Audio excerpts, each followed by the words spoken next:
లేకపోతే పొకలు పడ్డ పాయింట్నే కొనుక్కుంటున్నారు. చూడాలి, వస్తోడు పోతాడు, అది చూడాలి.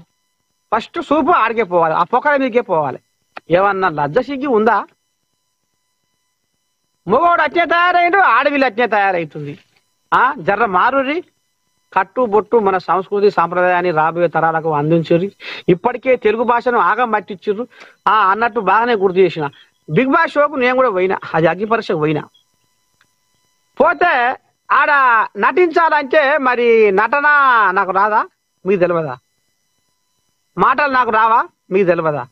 కానీ నిజ జీవితంలో నరసయ్య తాత అనేవాడు ఏ రకంగా మరి ఒక సామాజిక సేవా దృక్పథంతో సమాజానికి ఏ రకంగా సేవ చేయాలి, ఎక్కడ అన్యాయం అవుతుంది, ఎవరికి మనం న్యాయం చేయాలి, ఎవరిని ఎదిరించాలి, ఎవరిని ప్రశ్నించాలి, అసలు ఏం జరుగుతుంది అనేది నేను చేస్తున్నా.